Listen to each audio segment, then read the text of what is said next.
Hello everyone, this is Ram from static academy. आज हम आपको पार्ट 10 नेताजी का चश्मा इसके आपको महत्वपूर्ण प्रश्न उत्तर कराएंगे जो आपसे 25 से 30 शब्दों में पूछे जा सकते हैं और ये पेपर में होगा प्रश्न नंबर 11 पर। इसमें आपको 4 प्रश्न आएंगे, दो दो अंक के हैं, 8 नंबर का है और ये है खंड बा यानी पार्ट बी। तो शुरू करते हैं। और एक क्लास हो चुकी है, आप उसे करना चाहते हैं, पढ़ना चाहते हैं तो हमारी स्टूडियो के डिस्क्रिप्शन बॉक्स में जाए, वहाँ पर आपको लिंक मिल जाएगा और आप हमारे चैनल से इंग्लिश, सोशल स्टडी, हिंदी और कंप्यूटर भी पढ़ सकते हैं।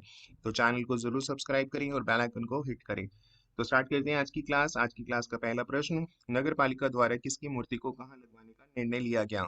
और इसका उत्तर बहुत ही सरल है, नेताजी सुभाष चंद्र बोस की मूर्ति को नगर पालिका द्वारा लगाने का निर्णय लिया गया। जो नेताजी थे, देश प्रेमी थे वो, और न्यायपालिका जो थी वो कई प्रकार के कार्य करती थी।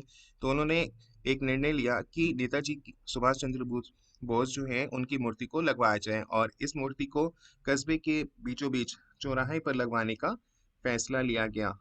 और बीचों बीच चौराहे पे यानी बिल्कुल सेंटर में कस्बे के बीच लगाने का फैसला इसलिए लिया गया ताकि हर आने जाने वाले की दृष्टि यानी हर आने जाने वाले की नज़र जो है उस मूर्ति पर पड़ सके, यानी उन पर पड़ सके और उन्हें नेताजी द्वारा किए गए कार्य जो उन्होंने किए, देश प्रेम, देशभक्ति जो थे उसको वो याद कर सके, उन्हें याद आ सके।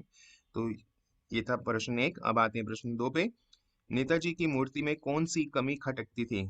स्टूडेंट, नेताजी की मूर्ति तो न्यायपालिका ने बीचों बीच चौराहे पर लगवाई ताकि हर व्यक्ति की नजर उन पर आते जाते उन पर नजर पड़ सके, पर उसमें एक कमी रह गई थी। वो कमी जो थी वो सबको, वो जब भी वो मूर्ति देखते थे तो वो कौन सी कमी खटकती थी? तो इसका उत्तर इस तरह से लिखना है आपको, नेताजी की मूर्ति सुंदर थी।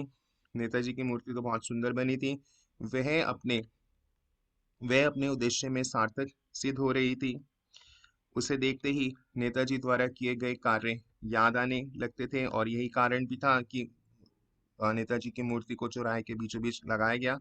परंतु इस मूर्ति में एक कमी जो खटकती थी, उसमें एक कमी थी। और वो कमी क्या थी कि वह थी मूर्ति पर चश्मा ना होना।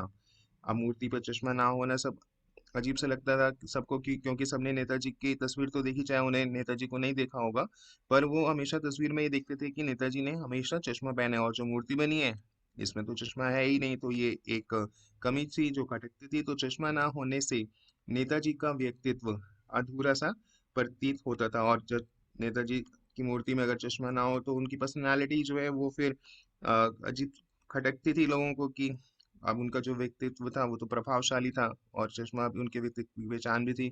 तो ऐसा एक कस्बे में आने जाने वाले लोगों को लगता था कि वह मूर्ति तो बहुत सुंदर है पर उसमें चश्मा नहीं है, तो इसलिए उनकी पर्सनालिटी थोड़ी फीकी सी लग रही है।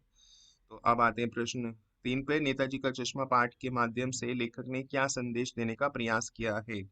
और इसका उत्तर आप इस तरह से लिखें कि नेताजी का चश्मा नामक पाठ के माध्यम से लेखक ने देशवासियों लेखक ने देशवासियों, विशेषकर जो युवा पीढ़ी है यानी यंग जनरेशन जो है, युवा पीढ़ी को राष्ट्र प्रेम एवं देशभक्ति की भावना मजबूत बनाए रखने के साथ साथ शहीदों का सम्मान करने का भी संदेश दिया है। वो नेताजी का चश्मा नामक पाठ जो है उसमें लेखक ये बताना चाहते हैं कि खासकर युवा पीढ़ी को बताना चाहते हैं कि राष्ट्र प्रेम व देशभक्ति क्या है, उसकी भावना क्या है और शहीदों का किस तरह से सम्मान किया जाना चाहिए। तो एक संदेश, शहीदों का सम्मान करने का संदेश दिया है इस पाठ के माध्यम से। नेताजी की चश्मा देशभक्ति का प्रदर्शन देश के सभी नागरिक अपने अपने ढंग से कार्य व्यवहार से कर सकते हैं। जैसे कैप्टन ने अपने जो चश्मा बेचने वाला था तो उसने अपने तरीके से उसने देखा कि नेताजी की जो मूर्ति है उसमें चश्मा नहीं है, वो भी एक देश प्रेमी था, चाहे वो सेनानी नहीं था पर फिर भी वो देश प्रेमी तो था ही। तो उसने चश्मा जो था उनको लगा दिया। अब इससे ये पता चला कि वो जो चश्मे वाला है वो देश प्रेमी है।